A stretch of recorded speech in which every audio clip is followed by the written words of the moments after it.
ఈ అబ్బాయి ఒక బేస్బాల్ను డ్రైన్లోకి విసిరాడు, కానీ అది అండర్ గ్రౌండ్లో ఉంటున్న చిన్న మనుషులని నలిపేశాడు. వారు కష్టపడి నిర్మించిన నీటి వ్యవస్థలు క్షణాల్లో నాశనం అయ్యాయి. అంతేకాకుండా బేస్బాల్ డ్రైన్ను అడ్డుకుని వరదలకు కారణమైంది. చాలా మంది మునిగిపోతున్నారు. అయితే ఆర్థర్ మాత్రం ఇదేమీ తెలియదు. తన తాతకు ఉన్న ఆవిష్కరణల మీద ప్రేమను ఆర్థర్ వారసత్వంగా పొందాడు. కానీ 3 సంవత్సరాల క్రితం అతని తాత రహస్యంగా మాయమయ్యాడు. అతను వెళ్లిపోయేటప్పుడు తన డైరీ మాత్రమే మిగిల్చాడు. అందులో తాత పొడుగు తెగకు సహాయం చేశాడని, బదులుగా విలువైన రత్నాల సంచి ఇచ్చారని వర్ణించబడింది. ఆ తెగకు పక్కనే పొట్టి తెగ ఉంది. వారు బోటనీ వేలు కన్నా చిన్నవారు. ఇది చదివిన ఆర్థర్కు ఆ పొట్టి రాజ్యం మీద ఆసక్తి పెరిగింది. ఒకరోజు రియల్ ఎస్టేట్ డెవలపర్ అకస్మాత్తుగా వచ్చాడు. అతను ఆర్థర్ అమ్మమ్మతో 2 రోజుల్లో బకాయిలు చెల్లించకపోతే వారి ఇల్లు స్వాధీనం చేసుకుంటామని హెచ్చరించాడు. పరిస్థితిని అర్థం చేసుకున్న ఆర్థర్ తాత చెప్పిన రత్నాల సంచి గుర్తుకొచ్చింది. దాన్ని కనుగొంటే వాళ్ల ఆర్థిక సమస్యలు పరిష్కారమవుతాయని అతనికి నమ్మకం. కానీ అమ్మమ్మ మాత్రం ఇది తాత కథలే అనుకుంది. కానీ ఆర్థర్ నమ్మాడు. తాత డైరీలో అతను ఒక కీలక సంకేతాన్ని కనుగొన్నాడు. ఆ రత్నాలు భూగర్భంలో ఉన్న పొట్టి రాజ్యంలో దాచబడ్డాయి. రాత్రి 12 గంటలకు ఆ రాజ్యం ద్వారం తెరుచుకుంటుంది. తన కుక్క సహాయంతో ఆర్థర్ అమ్మమ్మ డ్రింక్లో నిద్రమందు కలిపాడు.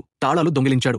స్టోరేజ్ రూంలో తాత వదిలిన ఒక టెలిస్కోప్ను కనుగొన్నాడు. అదే సమయంలో అతని ముందుకు అడవి మనుషులు వచ్చారు. తాత కథల్లో ఉన్న పొడుగు తెగ నిజంగా ఉన్నారు. వారి అధిపతి ఒక పోర్టల్ ఏర్పరచి టెలిస్కోప్ను సెట్ చేశారు. ఆర్థర్కు కావలసిన దాన్ని పొందాలంటే పొట్టి రాజ్యంలో ఉన్న రాక్షస రాజును ఓడించాల్సిందేనని చెప్పాడు. ఆదేశాల ప్రకారం ఆర్థర్ టెలిస్కోప్ను సెట్ చేశాడు. చంద్రకాంతి ఒక కిరణంగా పడింది. తదుపరి క్షణంలో అతని శరీరం వేగంగా చిన్నదైంది. టెలిస్కోప్ ఒక్కసారిగా తెరుచుకుని అతను పైపులోకి జారిపోయాడు. అక్కడ అతను పొట్టి రాజ్యపు యువరాజును కలుసుకున్నాడు. అతను తాళం తిప్పమని సంకేతం చేశాడు. ఆర్థర్ తాళం తిప్పిన వెంటనే ఒక ఇనుప తలుపు క్రిందకు పడిపోయింది. తనకి అర్థం అయ్యేలోగా అతను పొట్టివారి ఆకారాన్ని ధరించాడు.